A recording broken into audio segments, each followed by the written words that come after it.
ಯಾತಕ್ಕಾಗಿ ಹೋರಾಟ, ಯಾತಕ್ಕಾಗಿ ಹೋರಾಟ, ಬಂಧಿಸಿ ಬಂಧಿಸಿ ಬಂಧಿಸಿ ಬಂಧಿಸಿ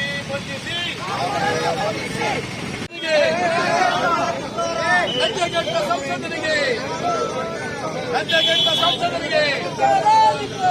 ಕಾಮುಕ ಸಂಸದರಿಗೆ,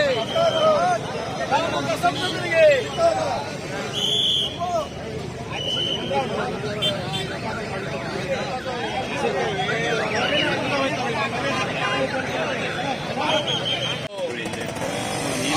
ಲೋಕಸಭಾ ಕ್ಷೇತ್ರದ ಒಳಪಟ್ಟಂತೆ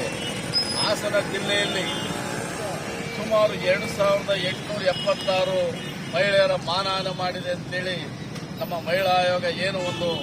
ವರದಿಯನ್ನ ಸಲ್ಲಿಸಿದೆಯೋ, ಇವತ್ತು ಹಾಸನ ಜಿಲ್ಲೆಯಲ್ಲಿ ಮಣ್ಣಿನ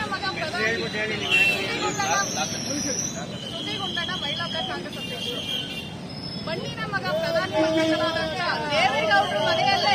ಹೆಣ್ಣು ಮಕ್ಕಳಿಗೆ ರಕ್ಷಣೆ ಇಲ್ಲ ಅಂದ್ರೆ ಬಹಳ ಬೇಜಾರಾಗುತ್ತೆ. ನಾವು ಮಣ್ಣಿನ ಮಗ, ನಾವು ಹೆಣ್ಣು ಮಕ್ಕಳ ಪರವಾಗಿದ್ದೀವಿ ಅಂತ ಹೇಳ್ಬಿಟ್ಟು ದೇವೇಗೌಡರಾಗಿರ್ಬೋದು, ಕುಮಾರಸ್ವಾಮಿ ಅವರಾಗಿರ್ಬೋದು, ರೇವಣ್ಣ ಅವರಾಗಿರ್ಬೋದು ಮಾತಾಡ್ಕೊಂಡು ತಿರುಗಿದ್ರೆ ಬರಲ್ಲ.